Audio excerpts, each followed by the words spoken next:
السلام عليكم ورحمة الله وبركاته.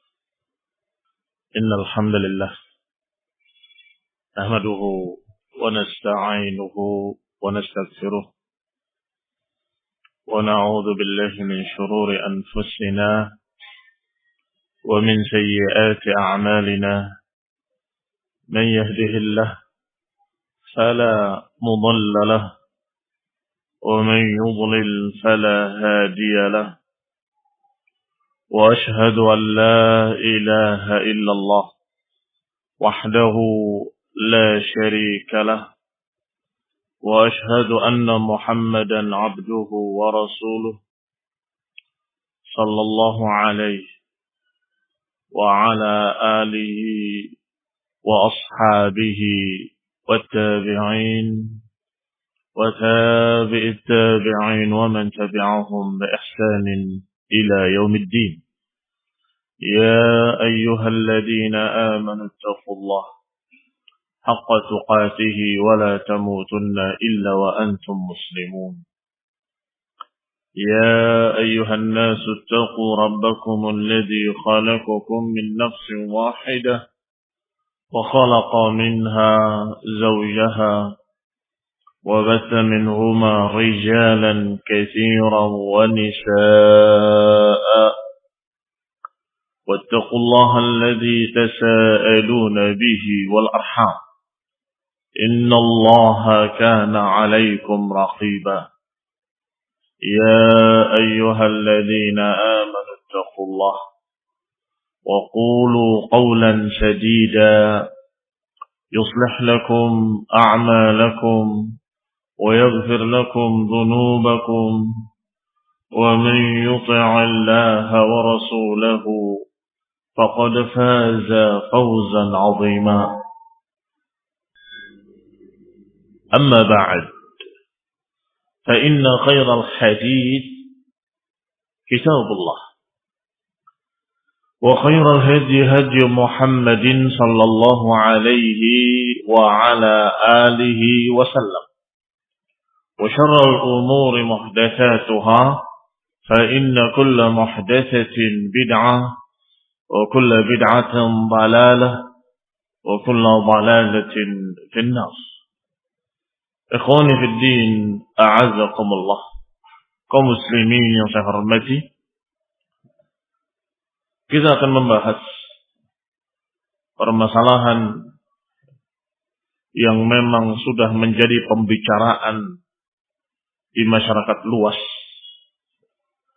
Karena memang perkaranya sepertinya dijadikan perkara nasional yang seakan-akan akan diterapkan pada seluruh kaum muslimin di Indonesia ini. Ala wa huwa, ketahuilah bahwa yang dimaksud adalah ajaran Islam Nusantara. Ikhwani fiddin, a'azakumullah. Kaum muslimin yang saya hormati, Islam adalah satu agama yang bersumber dari Allah Subhanahu wa taala, pencipta alam semesta. Islam adalah sebuah agama yang bukan buatan manusia, bukan bikinan manusia. Agama ini berbeda dengan agama-agama lain. Bahkan berbeda pula dengan agama Yahudi ataupun Nasrani. Walaupun mereka mengaku-ngaku bahwa agama mereka juga agama Tuhan, agama Allah Subhanahu wa taala. Walaupun mereka mengaku-ngaku bahwa agama mereka adalah agama dari Allah Subhanahu wa taala. Apa bedanya? Perbedaannya sangat jelas. Bahwa apa yang dipegang oleh kaum muslimin, yaitu Al-Quran, dalam keadaan utuh, tidak berubah sedikit pun. Tidak berubah satu kalimat pun. Dan ucapan-ucapan Rasulnya alaihi salatu wassalam dalam keadaan terjaga dengan riwayat-riwayat, dengan silsilah para rawi yang bisa dipertanggungjawabkan. Ini keistimewaan yang ada hanya pada agama ini. Dan itu buah dari apa yang Allah janjikan. Itu adalah buah dari apa yang Allah katakan dalam Al-Quran. Inna nahnu nazzalna dzikra wa inna lahu lahafidhun. Kamilah yang menurunkan dzikra ini, kata Allah. Dan kami pula yang akan menjaganya. Maka benar-benar terjaga. Qur'anan wa sunnatan. Al-Qur'annya dan juga sunnah nabinya terjaga. Ilmu sanad, ilmu riwayat, ilmu bagaimana meneliti hadis yang sahih dan dhaif itu hanya ada. Saya ulangi, hanya ada pada ajaran Islam. Hanya ada pada kaum muslimin, tidak ada pada agama lain. Sehingga Al-Quran utuh, kalimat per kalimat. Hadis-hadisnya juga terjaga secara utuh, kalimat per kalimat. Sehingga agama ini betul-betul agama yang otentik, betul-betul dari Allah Subhanahu wa ta'ala. Adapun agama Yahudi dan Nasrani yang dulunya Allah turunkan kepada Nabi Musa, Nabi Isa, tetapi kemudian mereka merubahnya, mereka menggantinya, mereka melupakannya, mereka merubah-rubahnya, dan mereka tidak memiliki ilmu sanad, sehingga semuanya rusak, semuanya berubah. Dan ini khunwina azakumullah, ada hikmah di balik itu. Karena Allah menghendaki bahwa agama itu khusus untuk kaumnya di masanya. Untuk kaumnya di masanya. Sebagaimana ucapan Rasulullah SAW dalam hadis yang sahih. U'titu khamsan. Lam yu'ta li ahadin qabli. Aku diberi 5 yang tidak diberikan pada nabi-nabi sebelumku. Yang diberi 5 keistimewaan. Disebutkan satu persatu sampai pada kalimat wa bi'tha an-nabi ila qaumihi khassah wa bi'thtu ila an-nasi kaffah. Aku diutus atau setiap nabi diutus untuk kaumnya masing-masing, sedangkan aku diutus untuk seluruh manusia. Karena memang agama mereka khusus untuk mereka pada masanya, sedangkan ajaran Rasulullah Sallallahu Alaihi Wasallam adalah agama yang untuk seluruh manusia, ilan nasi kafah. Maka tentunya termasuk hikmah Allah biarkan agama-agama yang telah lalu dalam keadaan sirna atau rusak atau tidak terjaga, sedangkan agama terakhir sebagai penutup para nabi. Karena untuk seluruh umat ila yaumil qiyamah, maka Allah jaga. Inna nahnu nazzalna dzikra wa inna lahu lahafizun. Kami yang menurunkan zikra ini dan kami yang akan menjaganya.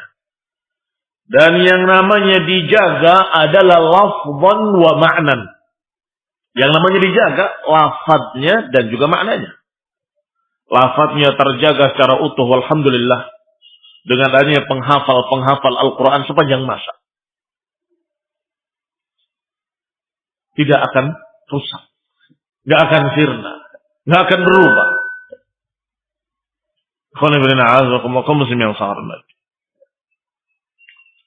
Sedangkan secara makna juga tidak akan berubah karena dijaga dengan tafsirnya. Itu ucapan Rasulullah sallallahu alaihi wasallam. Kaum muslimin yang saya hormati. Dijaganya makna-makna Al-Quran. Tafsir-tafsir Al-Quran adalah dengan dijaganya aqwalu Rasulullah atau sunnah-sunnah Rasulullah sallallahu alaihi wa ala alihi wasallam. kaum muslim yang saya hormati. Ini sebagai muqaddimah, sebagai landasan pembahasan kita, bahwa agama Islam ini berbeda dengan seluruh agama-agama yang lain, karena agama ini benar-benar dari Allah Subhanahu wa taala, dan agama ini bukan agama bikinan manusia. Adapun yang lainnya adalah agama bikinan manusia atau agama yang pernah Allah turunkan kemudian dirubah oleh tangan-tangan manusia. Tetapi agama Islam ini tidak demikian. Agama Islam ini tetap terjaga dalil-dalilnya, prinsip-prinsip dasarnya, tetap terjaga Al-Qur'annya, was sunnahnya. Sehingga barakallahu fikum, agama ini agama yang sudah baki. Berkata Imam Al-Barbahari rahimahullah, kata beliau dalam Syarh Sunnah, "I'lam rahimakallah, anna ad-din innama jaa'a min qibalillahi tabaraka wa ta'ala." Ketahuilah, semoga Allah merahmatimu, bahwa agama ini datang dari sisi Allah tabaraka wa ta'ala. Lam yudha' ala uqulir rijal wa ara'ihim, tidak diletakkan di akal-akal manusia, tidak pula pada pendapat-pendapat mereka. Wa ilmuhu indallah, maka ilmunya di sisi Allah Subhanahu wa taala. Wa inda rasulih, dan di sisi rasulnya yang diutus oleh Allah Subhanahu wa taala. Karena agama ini agama dari Allah, maka niscaya ilmunya pun dari Allah dan dari seorang yang diutus oleh Allah Subhanahu wa taala. Fala tattabi' syai'an bihawaka fatamruqa min ad-din. Maka jangan engkau ikuti dengan hawa nafsu, karena engkau akan keluar dari agama. Fatakhruj minal Islam, engkau akan keluar dari Islam. Fa innahu la hujjata lak, dan saat itu engkau tidak punya alasan, enggak punya hujjah.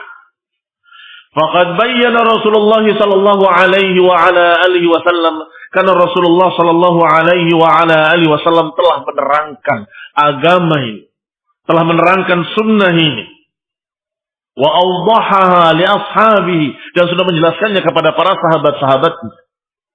Maka ikhwan fillah azakumullah, siapa yang berani mengutak-ngatik agama ini, siapa yang berani merubah-rubah agama ini atau merekayasa agama ini, maka dia akan keluar dari agama, akan sesat, akan menyimpang.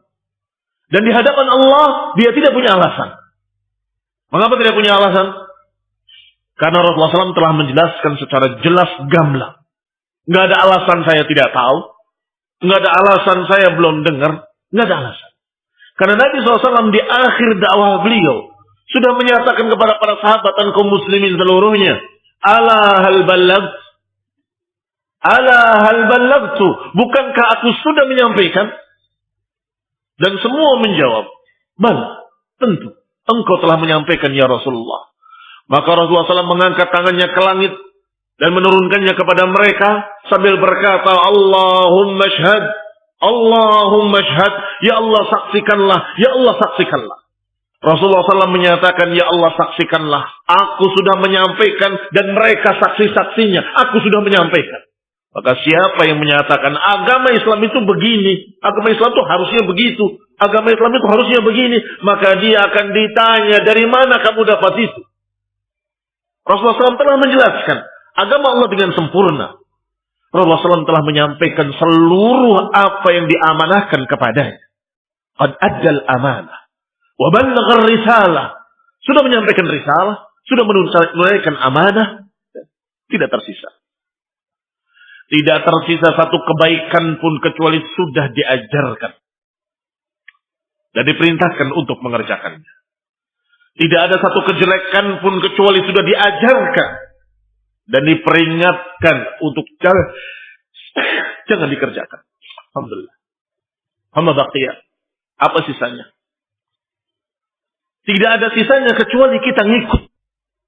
Sebagaimana kata para sahabat, Abdullah bin Mas'ud radhiyallahu taala anhu, kata beliau radhiyallahu taala anhu, "Nattabi' wa la nabtadi', faqad kufitum." Atau dalam lafaz, "Ittabi'u wa la tabtadi'u, faqad kufitum." 3 kalimat saja, mudah dihafal. Ittabi'u wa la tabtadi'u. Ngikut sajalah dan jangan mengada-adakan perkara baru.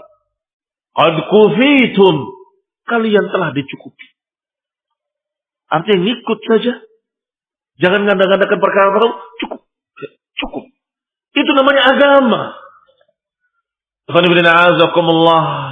Ini perkara yang merupakan usuluddin. Perkara yang merupakan prinsip agama, perkara yang merupakan perkara ijma', kesepakatan seluruh para ulama salaf dari kalangan sahabat, para tabi'in dan tabi'it tabi'in, dan diikuti oleh para imam-imam. Dan silakan kalian buka kitab-kitab para ulama yang membicarakan tentang usul i'tiqad ahlus sunnah, atau membahas usul sunnah, atau membahas tentang prinsip-prinsip sunnah. Semua akan memuat prinsip ini, bahwa kita harus ikut. Tidak bisa protes. Tidak bisa menyatakan, kenapa harus begini, kenapa harus begitu. Tidak bisa. Dikatakan oleh mereka, para imam-imam ahlus sunnah, la yuqalu lima wala kaifa. Agama ini dari Allah SWT diajarkan oleh Rasulullah SAW. Maka yang namanya Al-Quran ditafsirkan dengan sunnah. Dan sunnah adalah tafsir dari Al-Quran. Wala yuqalu lima wala kaifa. Dan jangan pakai tanya, kenapa kau harus begitu? Kenapa kau harus begini? Tetapi kalau manusia-manusia yang bukan rasul, walaupun dia kiai, walaupun dia tuan guru, walaupun dia adalah fulan wa fulan, siapapun dia, kalau berbicara kita harus tanya, kenapa? Mana dalilnya? Apa hujahnya? Apa alasannya? Tetapi kalau sudah Allah berfirman dalam Al-Quran, Rasulullah SAW bersabda dalam hadis yang sahih, maka jangan protes. Kenapa kau harus begini? Kenapa kau harus begitu? Ini keputusan Allah. Ini keputusan Allah Subhanahu wa ta'ala. La yus'alu amma yaf'al wa hum yus'alun. Allah tidak ditanya kenapa Allah berbuat begini dan begitu, tapi mereka yang akan ditanya. Allah tidak ditanya ketika Allah memutuskan ini halal, ini haram. Allah tidak ditanya kenapa Allah menyatakan yang ini wajib, yang ini tidak wajib. Allah tidak ditanya kenapa Allah menentukan syariat yang seperti ini atau yang seperti itu. Tidak berhak kita protes, nggak berhak kita tanya kenapa. Allah memiliki sifat fa'alun lima yuri, maha melakukan apapun yang dikehendakinya. Kata Allah, la yus'al amma yaf'al wa hum yus'alun. Mereka nggak akan ditanya, tapi Allah nggak akan ditanya, tapi mereka yang akan ditanya. Allah tidak boleh ditanya. Kenapa harus ini wajib? Ya Allah, kenapa kok ini wajib? Kenapa kok ini haram? La yus'al amma yaf'al wa hum yus'alun. Tapi mereka yang akan ditanya. Siapa? Manusia yang akan ditanya. Bukankah sudah diperintahkan padamu, kenapa gak dikerjakan? Bukankah sudah dilarang, kenapa kok dikerjakan? Kenapa engkau rubah syariat? Kenapa kau tambahi? Kenapa kau kurangi? Ini akan ditanya mereka. Adapun Allah SWT menentukan syariatnya sempurna. Al-yawma akmaltu lakum dinakum wa atmamtu alaikum ni'mati wa raditu lakumul Islam madina. Hari ini telah aku sempurnakan bagi kalian agama kalian, dan aku sempurnakan nikmatku atas kalian, dan aku ridha Islam sebagai agama kalian. Ini ucapan Allah Subhanahu wa taala yang menunjukkan bahwa agamanya sempurna, yang menunjukkan bahwa Allah ridha bahwa Islam yang sempurna ini adalah agama kalian, wahai manusia. Yang lain Allah tidak ridha. Maka Allah katakan di ayat lainnya, Inna dina indallahi al-Islam. Sesungguhnya agama di sisi Allah adalah Islam.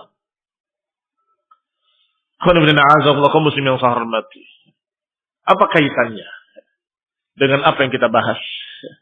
Setelah kita tahu bahwa agama ini sempurna dan agama ini baku dari Allah Subhanahu wa taala, bahwa agama ini bukan buatan manusia, maka sekarang kita akan bahas bahwa Islam liberal ataupun berganti baju dengan Islam Nusantara, sesungguhnya mereka adalah aqlaniyun, rasionalisme, kelompok yang lebih mengutamakan akalnya di atas nas dari dalil-dalil, golongan yang lebih mengutamakan rasio pikirannya di atas hujjah agama. Seakan-akan agama ini milik manusia, seakan-akan agama ini buatan manusia, dan mereka boleh ikut andil di dalamnya untuk berdiskusi sambil membicarakan sebagaimana baiknya Islam ini. Harus kayak apa Islam ini. Maka mereka berkumpul, apakah di hutan kayu atau di tempat lainnya, untuk diskusi. Islam yang kira-kira pas di Indonesia itu Islam yang seperti apa? Masya Allah. Pemikir-pemikir Islam. Itu bukan pujian ya, cercaan. Kenapa? Karena pemikir-pemikir Islam itu adalah orang-orang yang merasa bahwa agama ini adalah hasil pikiran manusia. Padahal sudah kita sebutkan tadi di muqaddimah bahwa agama ini dari Allah, maka ilmunya dari Allah. Kita hanya ngikut. Bukan buatan saya, bukan buatan kamu, bukan buatan para ulama, bukan buatan siapapun. Allah yang berkata dalam Al-Quran, ditafsirkan oleh Rasulullah SAW dalam hadis-hadis yang sahih, dipraktekkan oleh kaum muslimin, di kalangan para sahabat, diikuti oleh kaum muslimin yang berikutnya sampai hari ini. Itu agama. Tetapi mereka tukang lamun berpikir, gimana supaya terbentuk Islam yang kira-kira lebih lembut lagi, lebih rahmat. Kalau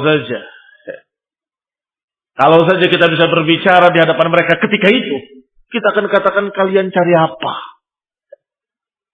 Cari Islam yang sejuk. Allah sudah menyatakan Islam ini sejuk. Islam yang penuh rahmat.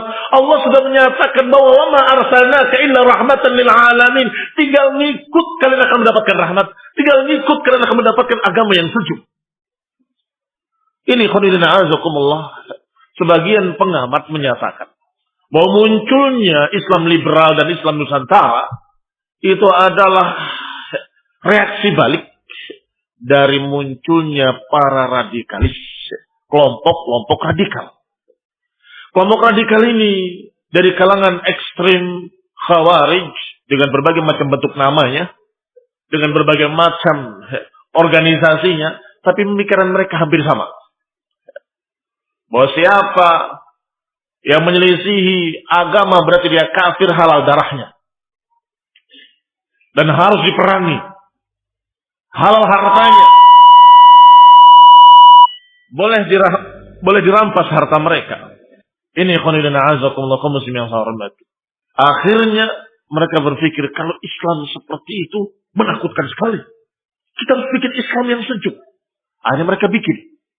Lihat dalam tanda petik. Bikin agama. Kenapa bikin? Karena tidak mau nukil. Tidak mau mengambil dari apa kata Allah, apa kata Rasul, cukup. Kenapa harus bikin baru? Islam Nusantara. Yang bukan Islam Arab. Islam yang kasar, Islam yang berbau darah, Islam yang begini. Dicerca Islam Arab, kemudian dipuji Islam Indonesia. Ta'assub. Asabiyah.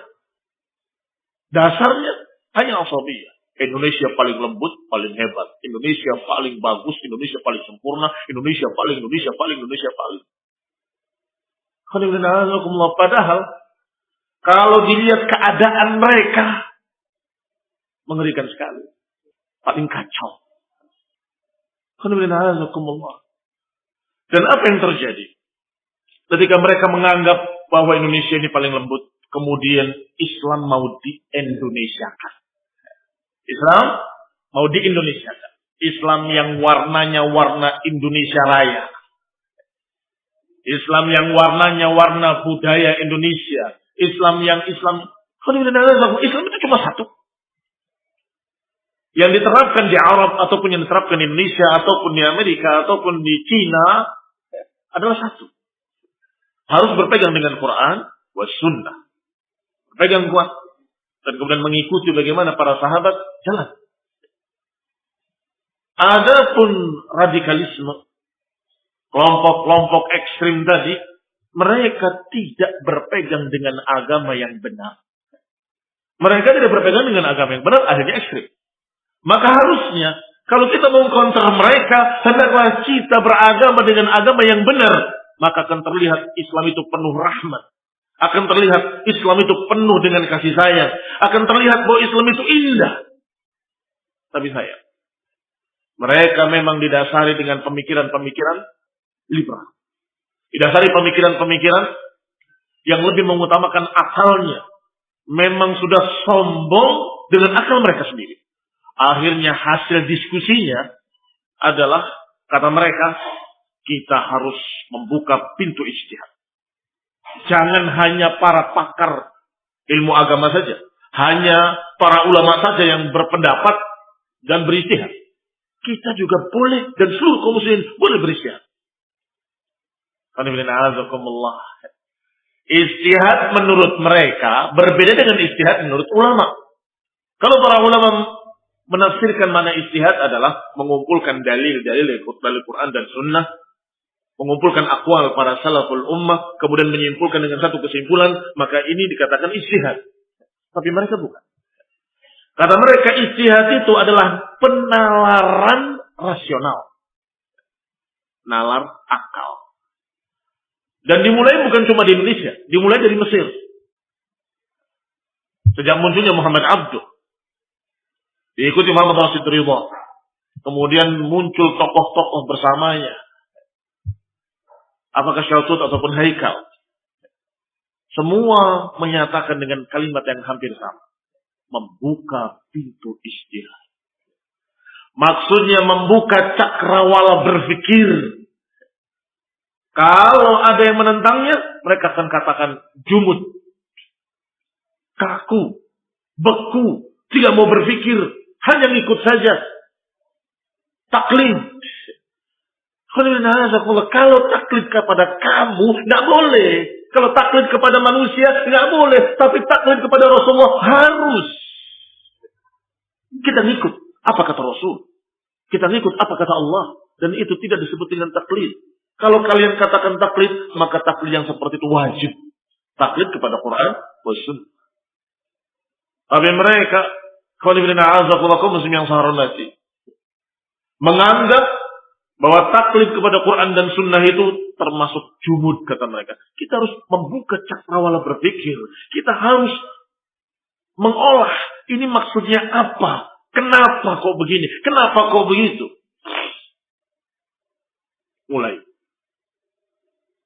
Mulailah muncul keberanian. Keberanian yang tidak terpuji. Keberanian yang tidak terpuji. Yaitu keberanian mengotak-atik agama. Kenapa babi haram? Kan ya cacing pita. Baik, kalau gitu kita matikan cacing pitanya. Jadi halal. Ini lancang namanya.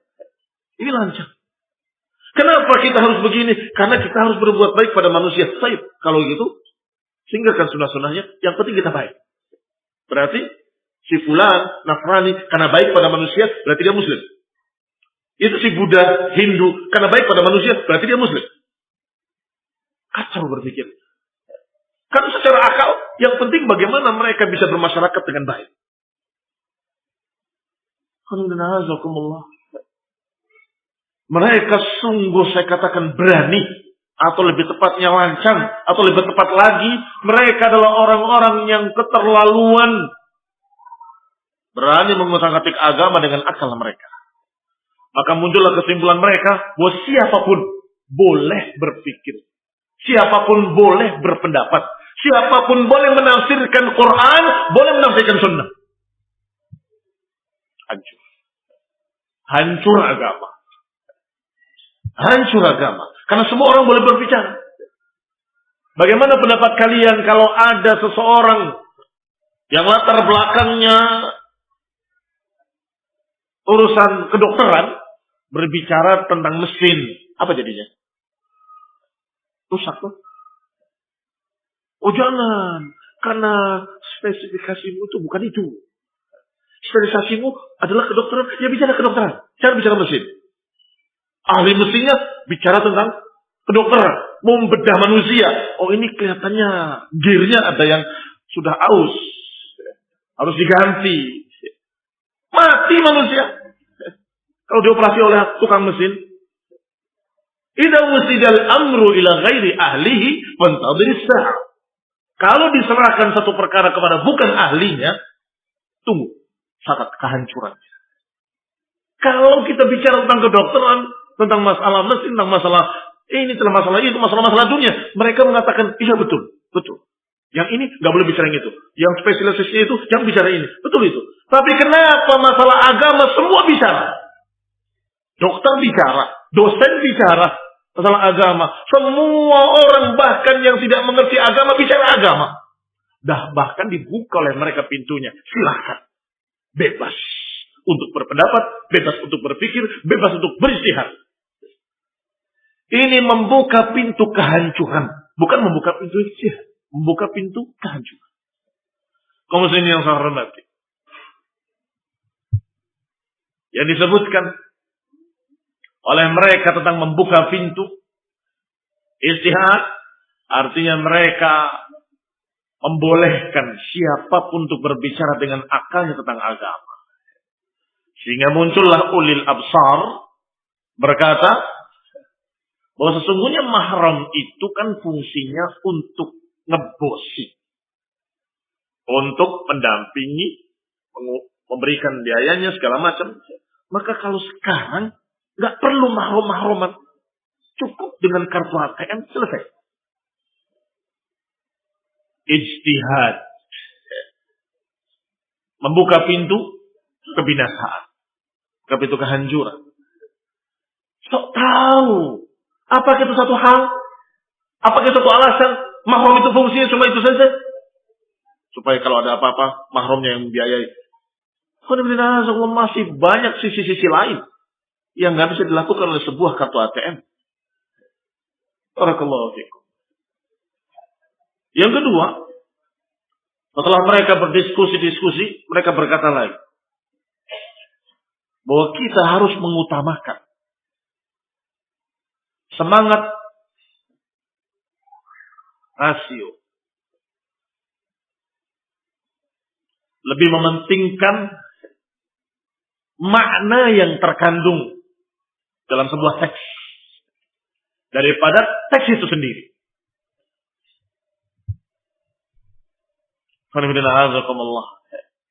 Lihat ucapan mereka. Sehingga kalaupun secara teksnya menyatakan haram, mereka akan bisa bahas. Jangan terpaku dengan teks.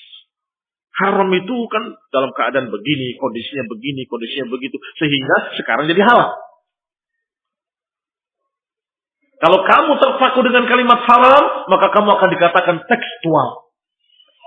Terpaku dengan teks. Ini juga mengerikan. Akhirnya mereka mengajarkan untuk membuka takwil-takwil batil. Bolehnya menafsirkan ayat dan hadis kepada tafsir yang keluar dari teksnya. Teksnya mengatakan haram, ditafsirkan maksudnya tidak haram. Bisa. Dengan apa? Dengan akal-akalan. Dengan akal-akalan. Yang jelas-jelas dalam Al-Quran itu jahat. Alhamdulillah. Mereka akan berkata baik. Bisa. Dengan apa? Dengan akal-akalan. Dengan filsafat. Siapa kira bahwa pencuri itu adalah jahat? Padahal dari sisi lain, pencuri itu adalah orang-orang yang baik. Yang membuka pintu pekerjaan buat para polisi. Kalau saja tidak ada penjahat di dunia ini, nggak ada polisi. Kalau saja nggak ada penjahat di dunia ini, nggak ada orang-orang yang bisa beramar ma'ruf nahi munkar. Kalau saja nggak ada penjahat di dunia ini, maka nggak ada keamanan, nggak ada satpam, nggak ada polisi. Maka mereka sesungguhnya berbuat baik, membuka lapangan-lapangan pekerjaan bagi satpam, polisi, penjaga keamanan dan. Masya Allah. Na'udzubillah min dzalik. Ini barakallahu fikum. Yang mereka katakan dengan religio etik. Istilah mereka. Harus di atas dan diutamakan daripada literal teks. Jangan terpaku dengan teks. Tapi lihat. Apa yang dibalik itu, kata mereka. Alhamdulillah, perlu catatan penting. Bahwa pemikiran seperti ini ternyata ada pula pada sufi. Ada pada ahli kalam. Ada pada ahli filsafat. Ada pada kelompok-kelompok sesat manapun. Sufi berkata bahwa Quran itu memiliki makna zahir dan makna batin. Yang kamu baca di zahirnya itu makna zahir. Tapi kami tahu makna di balik itu. Makna batin katanya.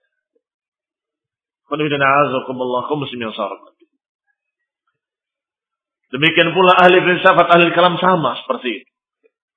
Hampir sama karena memang sumbernya kaum liberalis ini adalah filsafat. Ada makna di balik makna yang zahir. Adapun kaum muslimin ahli sunnah sepanjang masa mengajarkan untuk berpegang dengan zahir ayatnya kecuali kalau ada dalil yang mengeluarkan dari zahirnya. Kalau nggak ada, kembali kepada zahirnya.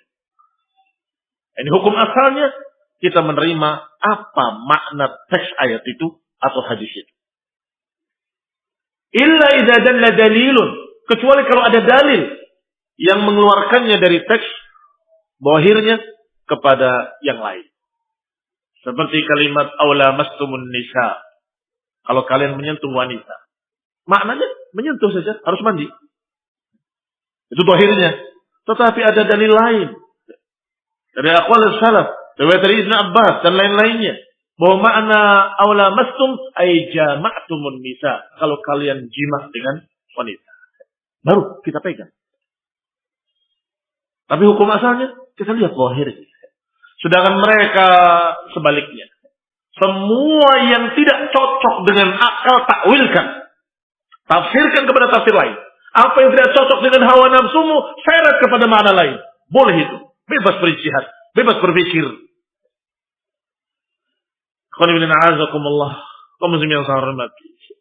Sebagaimana ucapan Muhammad Abduh di Mesir. Yang berkata, idza atarada al-aqlu wan-naqlu faqaddima al-aql.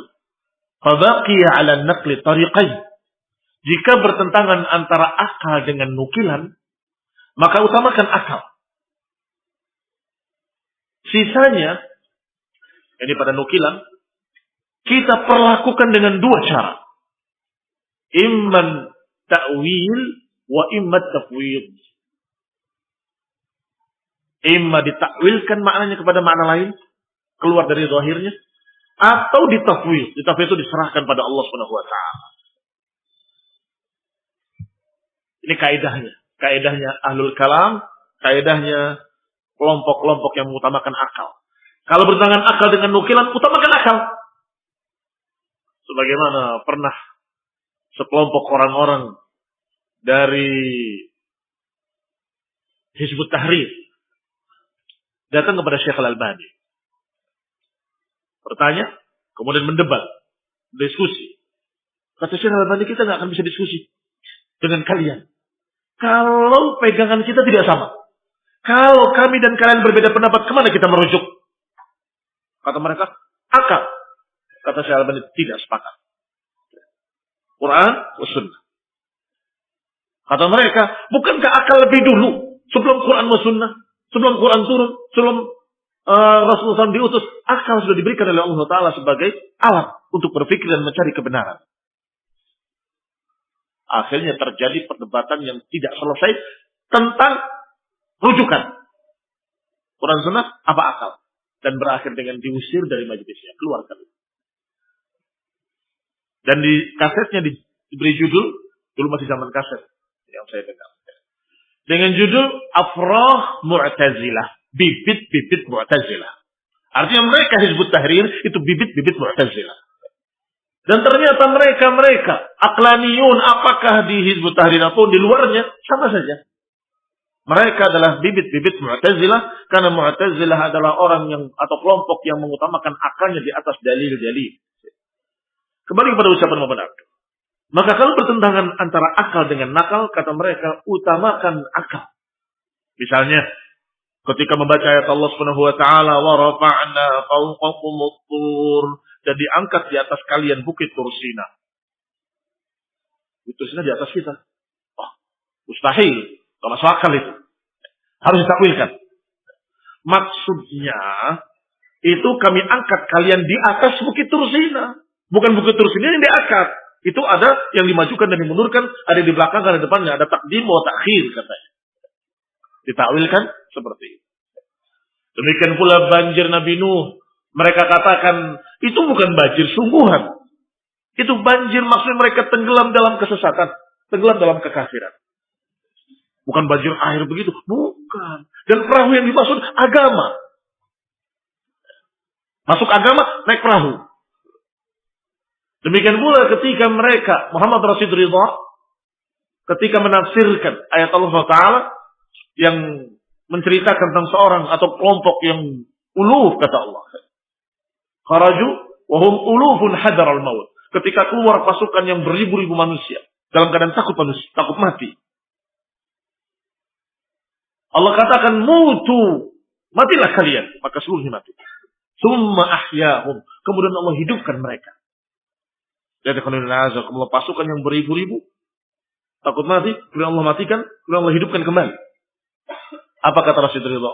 Itu tidak mungkin terjadi kecuali dalam sandiwara. Nah, betapa lancangnya, betapa beraninya. Itu tidak mungkin terjadi kecuali dalam sandiwara. Adapun pada kenyataan di dunia mustahil terjadi. Orang ribuan mati tiba-tiba hidup lagi. Lantas maksudnya apa ayat ini? Ditakwilkan. Maksudnya mati itu adalah kufur. Ketika masuk Islam, hidup kembali. Demikianlah. Mereka begitu lancangnya, begitu beraninya, sampai mengutak-atik ayat Al-Quran, hadis Rasulullah SAW, dicocokkan dengan akal-akal mereka. Tentunya, akhirnya rusak. Akhirnya agama jadi rusak. Kembali kita ingatkan. Inna hadad din innama ja'a min qibalillah. Agama dari sisi Allah. Maka ilmunya dari Allah Subhanahu wa taala. Lam yudha' ala uqulir rijal. Tidak boleh diletakkan di akal-akal manusia. Dan bukan pula dari ra'yu manusia. Dari Allah Subhanahu wa taala. Kalau saja mata kita melihat ini putih, kemudian Allah katakan itu hitam, kita akan katakan mata kita yang salah.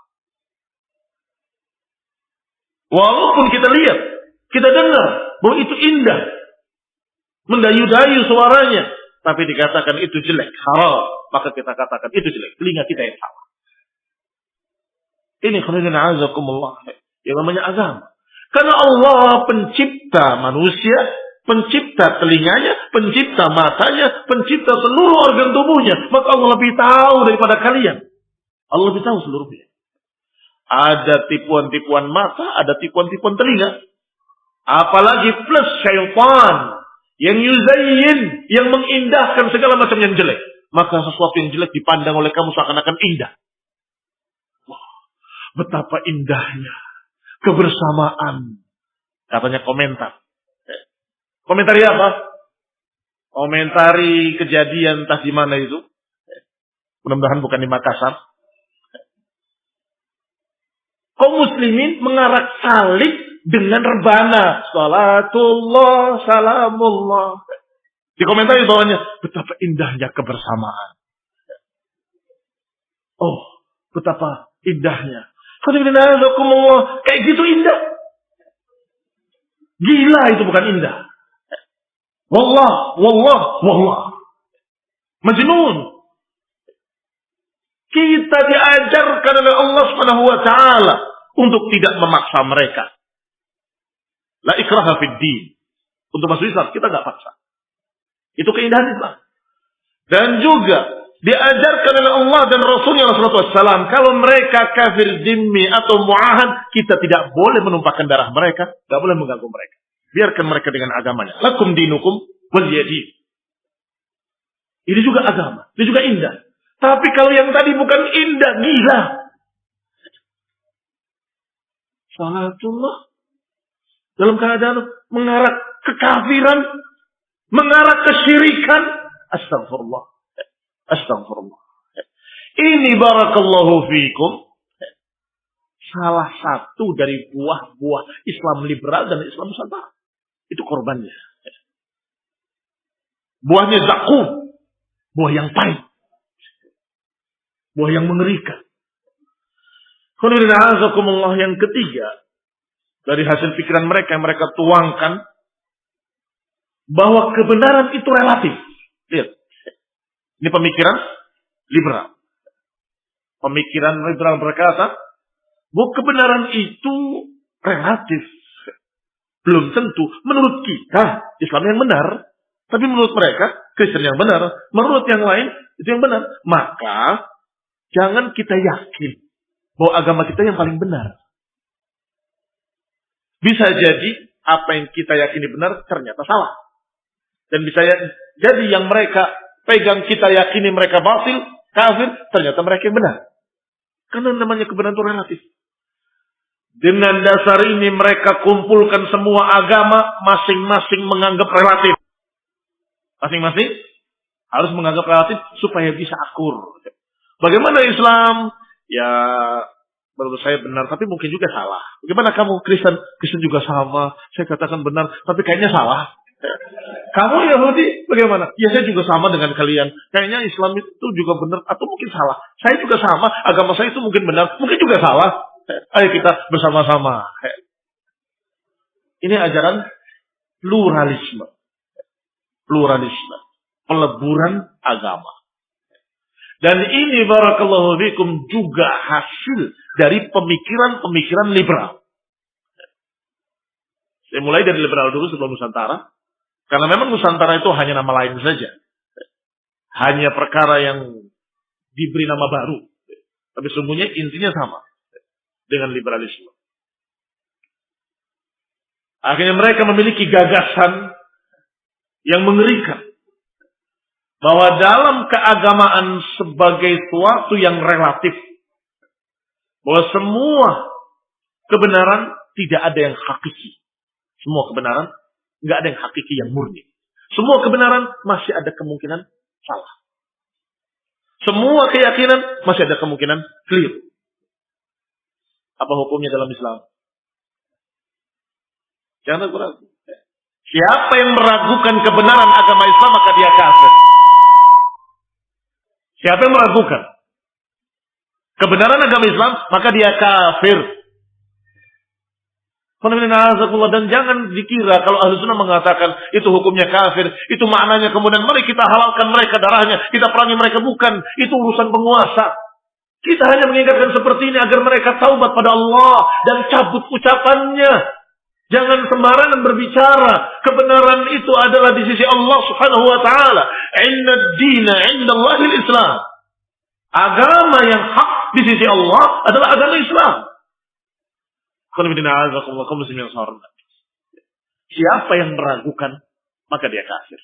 Karena Allah berfirman berkali-kali tentang kebenaran. La raiba fi, enggak ada keraguan padanya. Alif lam mim. Dzalikal kitabu la raiba fi, enggak ada keraguan padanya. Berapa kali Allah sebutkan? La raiba fi, la miryata fi, wala syakka fi. Enggak ada keraguan, enggak ada keraguan, enggak ada keraguan. Tapi mereka mengajarkan keraguan. Kalian harus ragu. Nauzubillah min dzalik. Demikian pula yang keempat, ide mereka, ide sesat mereka, hasil diskusi manusia, hasil ngelamun mereka. Apa hasil ngelamunnya yang keempat? Bahwa kita harus memihak yang tertindas, harus memihak minoritas. Karena hasil pikiran mereka, kalau minoritas tertindas harus ditolong. Gak bicara agama, gak bicara pemahaman, gak bicara apapun. Bicaranya siapa yang terkucil, tertindas, atau minoritas, kita tolong. Kita bela. Di Indonesia siapa yang minoritas? Hah? Nasrani kan? Muslimin mayoritas. Maka siapa yang dibela? Nasrani. Jadi jangan heran kalau ulil absar dan kawan-kawan selalu membela Nasrani. Kenapa sih mereka harus begini? Kenapa sih mereka harus begitu? Bukankah mereka selalu mereka bela? Karena keyakinan mereka bahwa minoritas harus dibela.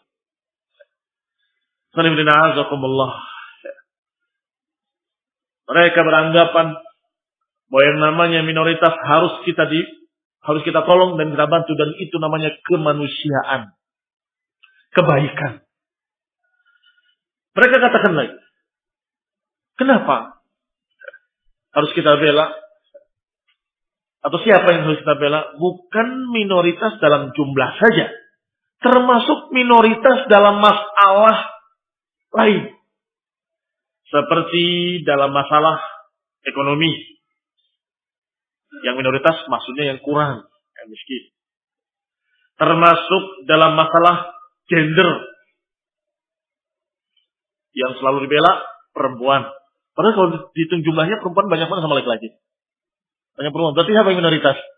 Laki-laki minoritas itu. Tapi nggak mau bela laki-laki. Selalu bela perempuan. Karena perempuan itu walaupun jumlahnya banyak, tapi mereka minoritas dalam masalah hak. Selalu dikucilkan haknya.